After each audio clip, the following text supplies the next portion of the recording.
حضرت ایک غوث اعظم کا شہدائی جناتوں سے مقابلہ لے لیتا ہے، جناتوں کو قید کر لیتا ہے، اور جناتوں کے بادشاہ جب معافی مانگتے ہیں آ کر تو اس شرط میں معافی دی جاتی ہے کہ ہمارے مرید کو ستانا نہیں۔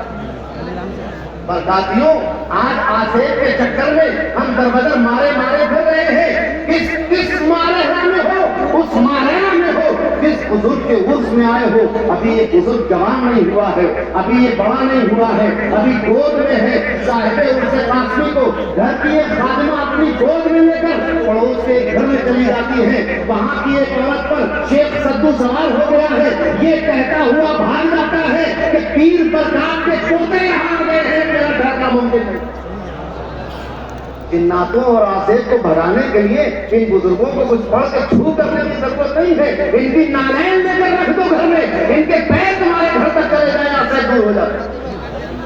کس مارحلہ میں آئے ہو، اس مارحلہ شریف میں آئے ہو جس میں حضرت میر سید عبد الجلیل بلگرامی جیسا اللہ کا عظیم الشان ولی آرام فرما رہا ہے۔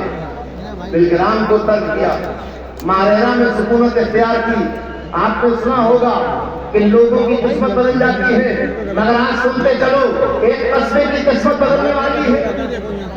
اس قصبے میں آپ تشریف لائے، آبادی سے دور مسکن بنایا، آبادی نہیں ٹھہرے، آبادی سے دور مسکن بنایا، وہاں سکونت اختیار کی، اور یہیں سے آپ نے دین کی تبلیغ کا کام شروع کیا۔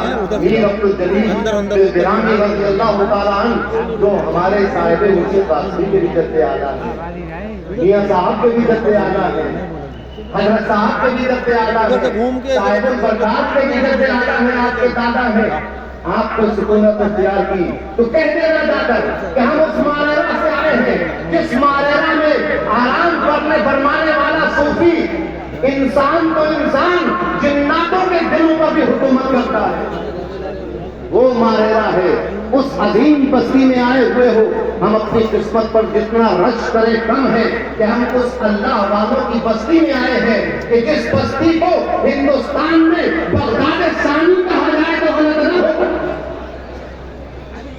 جب یہاں کا شہر مسند سجادگی پر متمکن ہوتا ہے، جب مسند نشی ہوتا ہے، تو اگر مرید کا ہاتھ تھام کر یہ کہتے کہ سلسلہ چشتیہ میں مرید کیا تو غریب نواز تک پہنچا دیتا ہے، اور اگر یہ کہتے کہ سلسلہ قادریہ میں مرید کیا تو بارگاہ غوث اعظم تک پہنچا دیتا ہے۔ کس نعرہ تکبیر، نعرہ رسالت، شرف ملت، امین ملت، رفیق ملت، 7 سالہ جشن عرس قاسمی، مجدد برکاتیت، نعرہ تکبیر، نعرہ رسالت، فیضان غوث اعظم، فیضان شمس مارحلہ۔ کس مارحلہ میں آئے ہو، اس مارحلہ میں آئے ہو۔ صوفیوں نے عرفاء نے کہا ہے بجز مارحلہ نبی دے، مارحلہ کے سوا کوئی راستہ دیکھا نہیں ہے۔ کون سا مارحلہ؟ وہ مارحلہ جس میں حضور صاحب البرکات مسند نشی ہے۔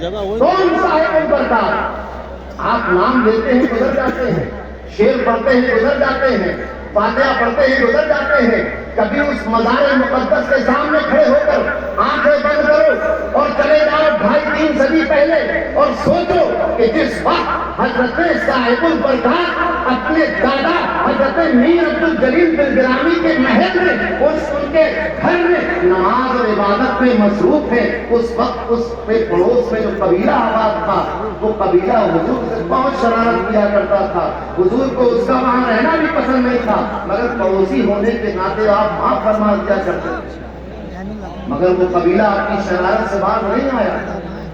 سنا ہوگا، آپ نے اکثر سنا ہوگا تقریروں میں کہ بچہ بالکل مرنے والا تھا، میاں گئے دعا کر دی